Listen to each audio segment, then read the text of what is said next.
Hello, hello, hello, and welcome back to the Clark and Miller English podcast. And if this is your first time here, for all your new, lovely, wonderful, awesome, absolutely fabulous, excellent, bodacious new listeners, just welcome. Couple of things before we start, as usual. I'll make it quick this time. Well, there's a cat for a start. Hey, Freya. Hey.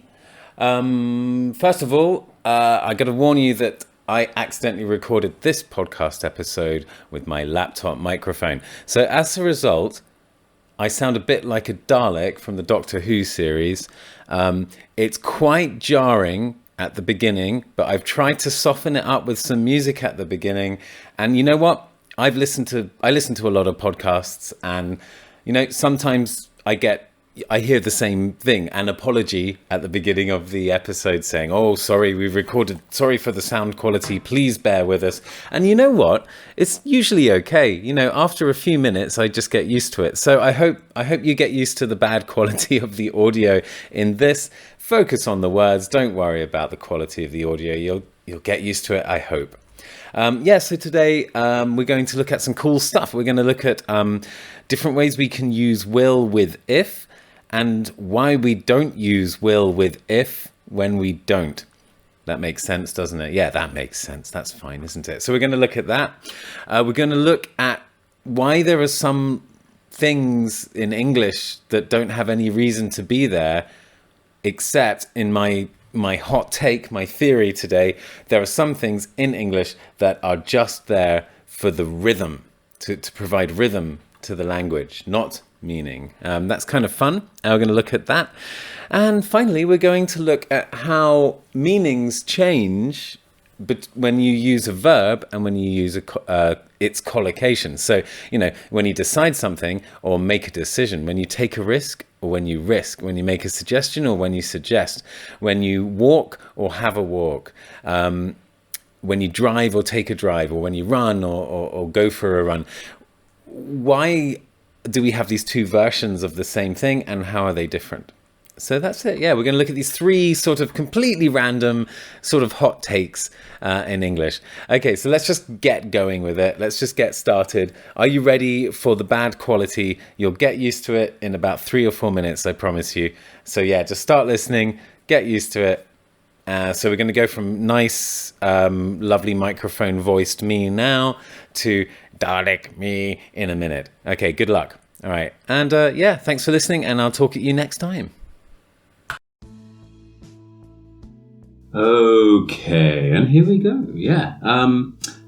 Today it's going to be a bit of a hodgepodge of different things. We're going to look at 3 hot takes. I'm going to call them hot takes. I think they're hot takes. 3 different sort of random ideas about different aspects of English. We're going to look at some of the weirdness of will. Will is a really weird word. Will, just saying it feels weird. Will is weird. So we're going to look at will, and especially will in conditional sentences, or not existing in conditional sentences.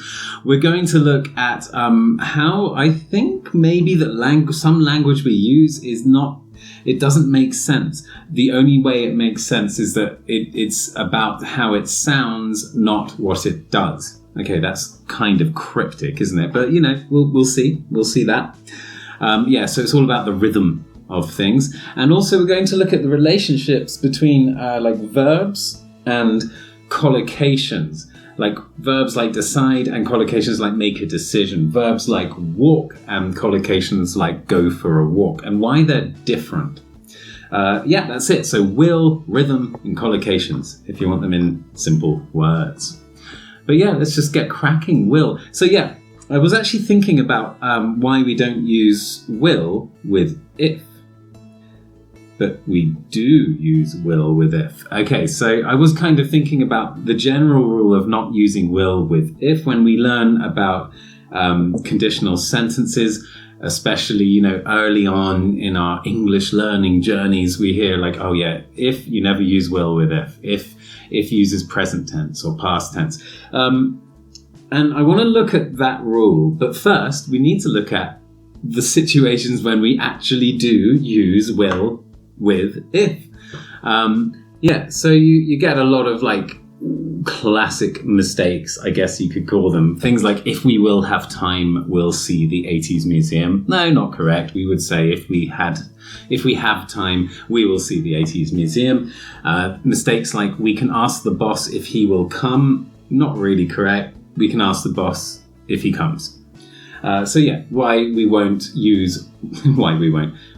don't use will with if sentences. But first of all, we need to look at all those situations when we actually totally, completely do use will with if. I was looking into this. I did a bit of research just to really clear it up in my head.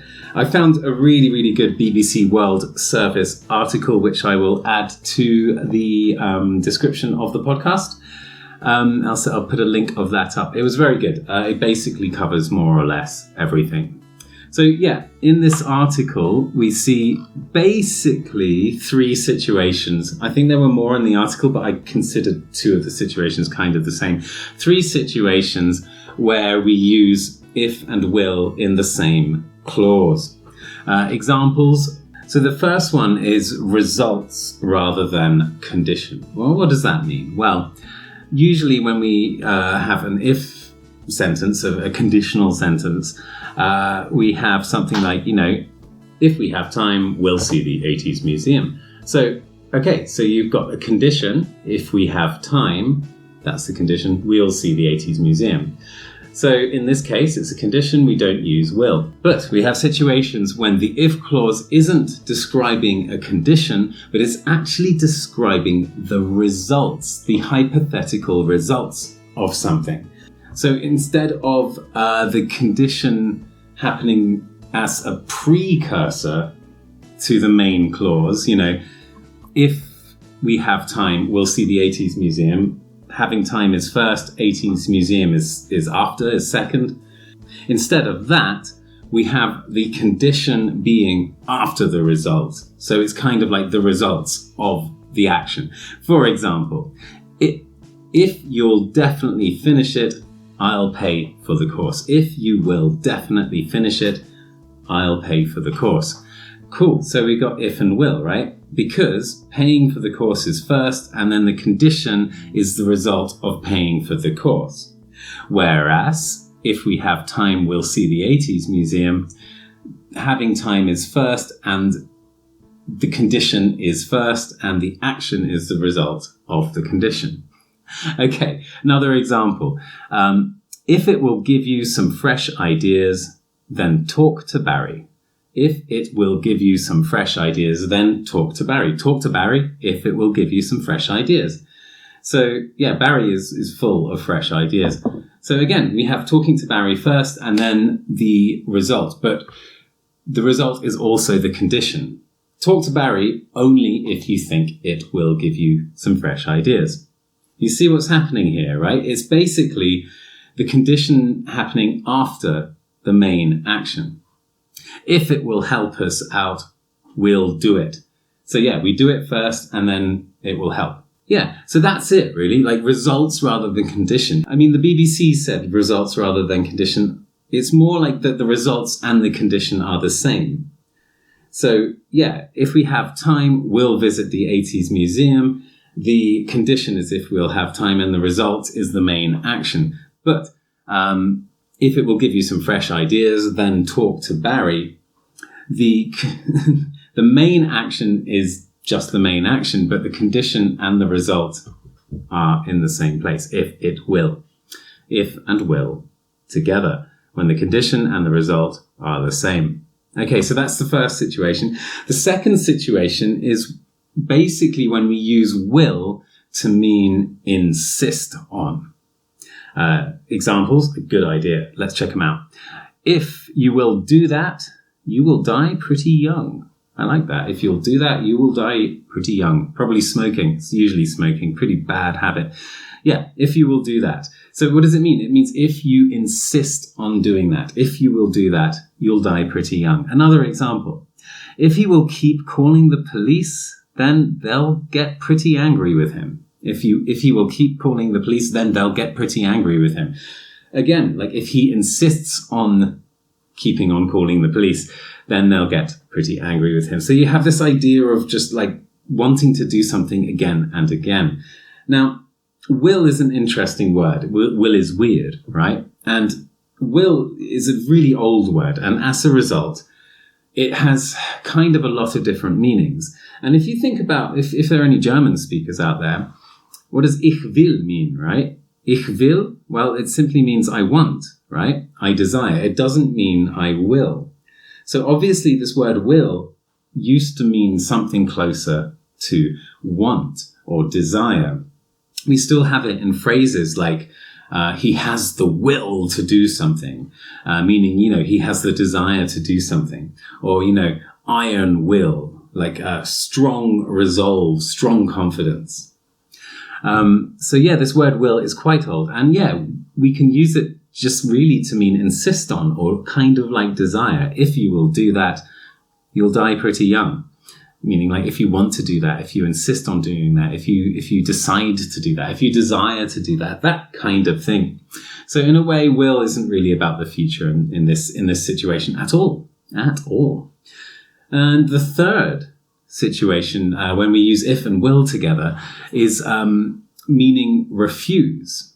So in a way, it's kind of like the second one. It's just the negative. So we use won't. So for an example, you can have if you won't come with us, we'll have to find another Cinderella.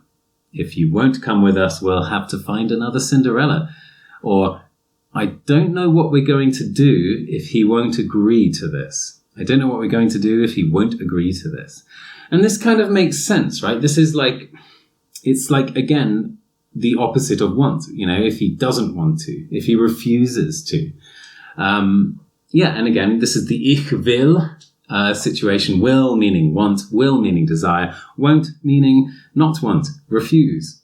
I quite like this example from the BBC website as well. If you'll just fill in this form before you go, you can hand it into reception.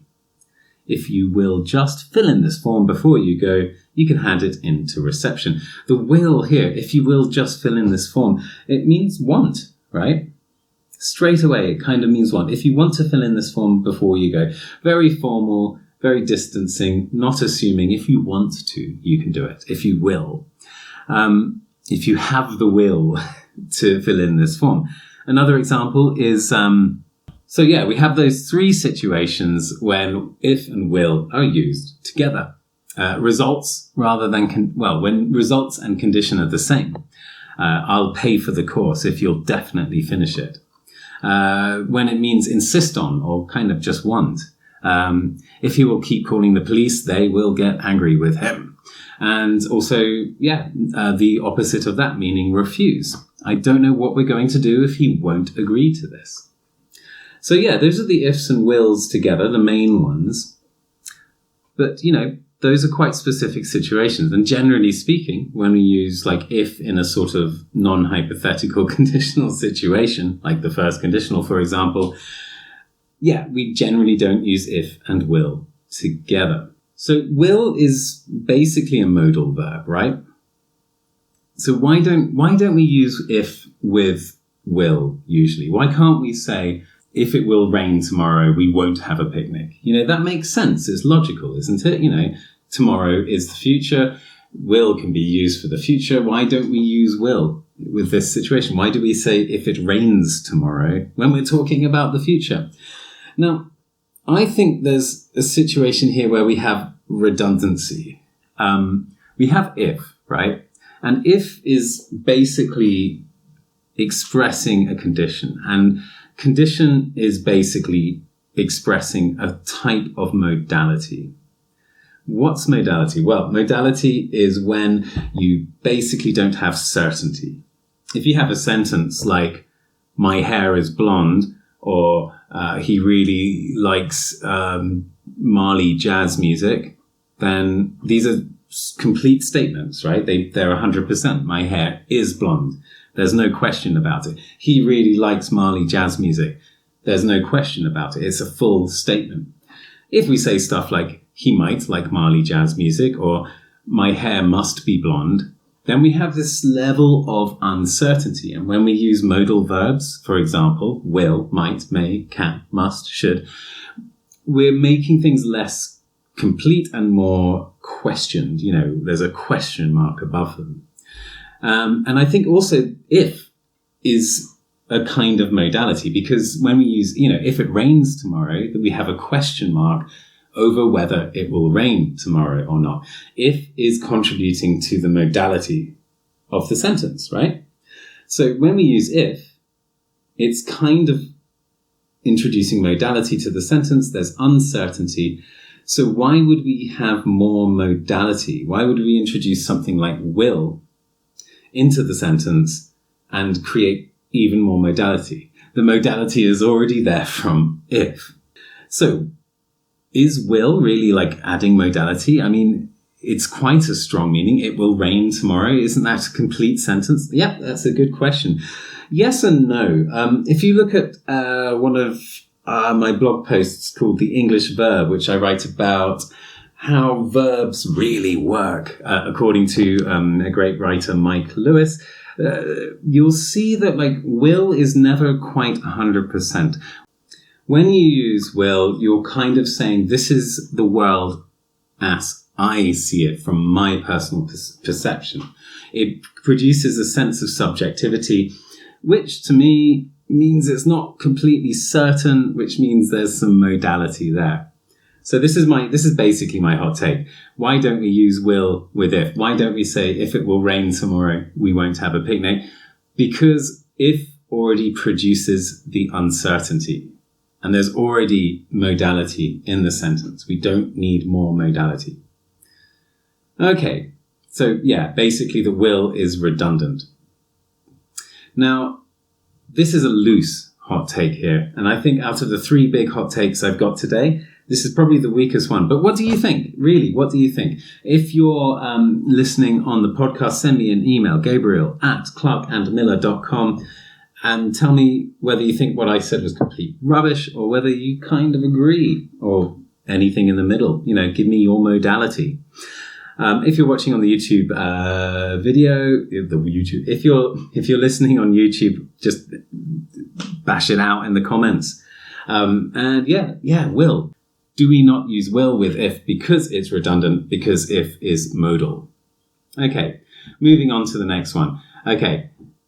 Some things are just there to add to the rhythm of a sentence. There are some words we use or some structures we use in English that I think we only really do because it sounds better. It doesn't add any meaning. It doesn't add any nuance. It doesn't create any perceptions. I think there are a couple of features which we're going to look at today where there's no real reason. I can't see any reason why they exist except because they sound good.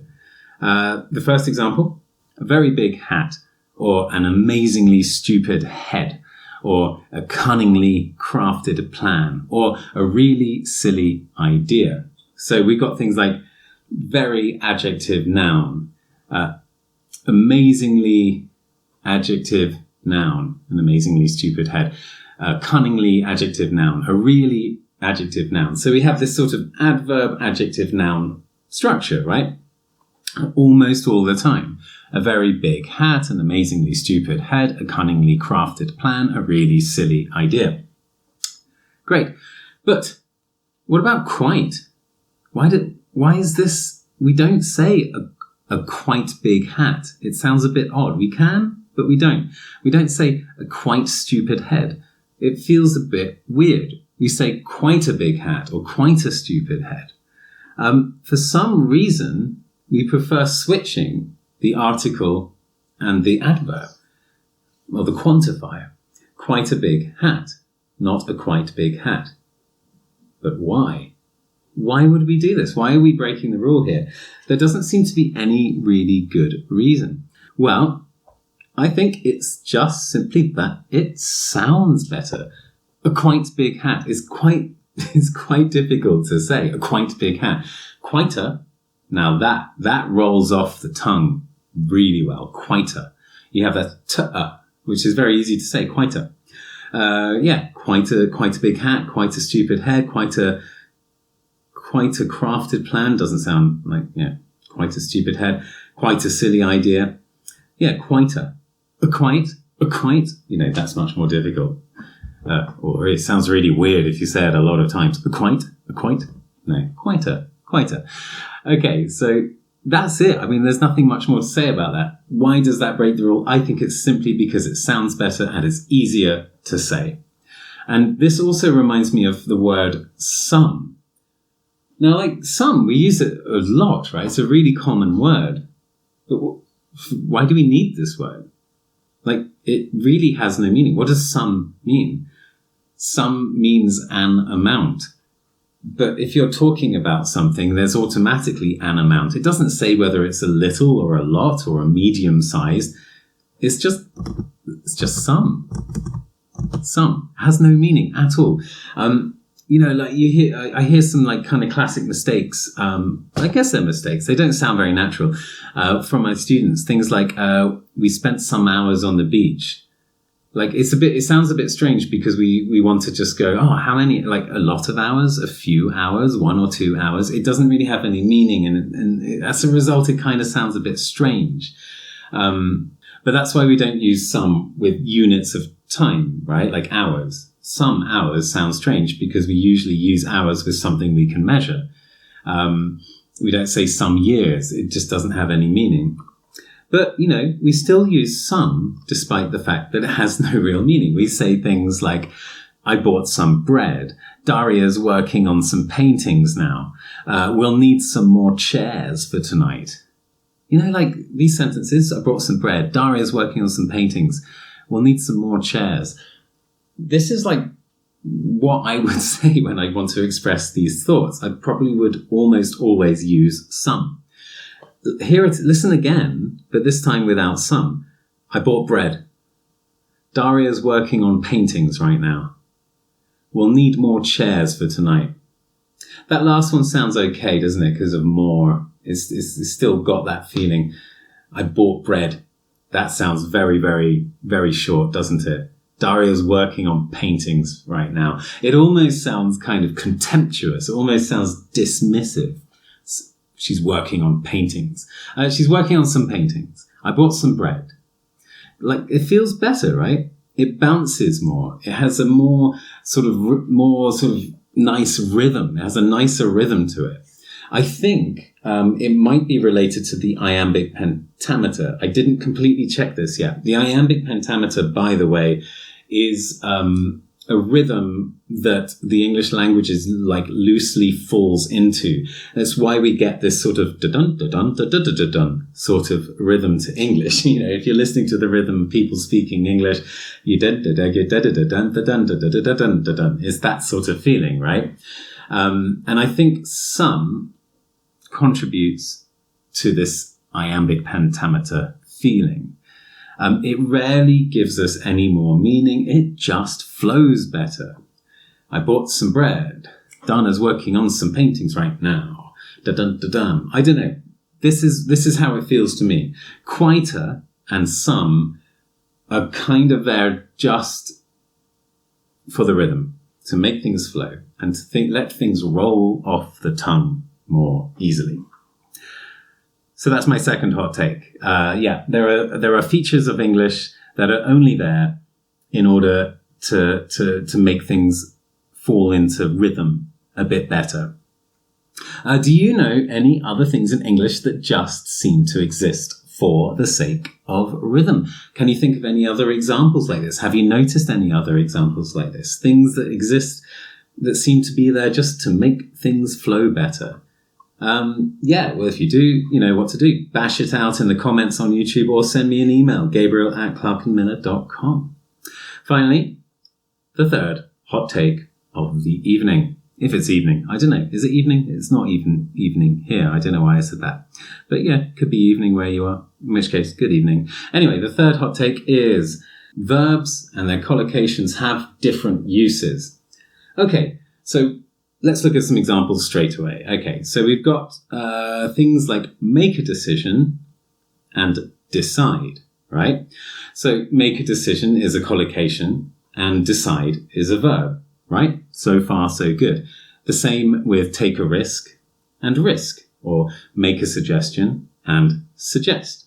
So why do we have these two choices? Are they the same? Well, generally speaking, I think we use the verb, like decide, when we want to use an object. So we don't just decide. We decide on something, or we decide to do something. But when we just want to talk about the general action, we say make a decision. So, for example, we need to make a decision. Stop. That's it. We need to make a decision. We're only looking at the act of making a decision, the act of deciding. But if we want to be more specific, that's probably when we'd go for the verb. We need to decide on the color for the new kitchen. He decided to cancel the concert because of COVID numbers. We're being more specific. We're talking about what we're deciding or how we're deciding something. If we're just talking about the act of deciding, then it's the collocation, make a decision. We need to make a decision. It was midnight when they finally made a decision. Less specific, more focusing on the act. Same with take a risk, I don't want to take a risk. Okay, you're speaking generally about, taking a risk. I don't want to risk losing my house. Now you're being specific. Or, I don't want to risk my happiness. You're being specific. So we're using the verb to be specific and using an object with the verb, or we use the collocation to be more general and just to talk about the act. And once more, same again with make a suggestion. It would be nice if you could make a suggestion, speaking generally, speaking about the act.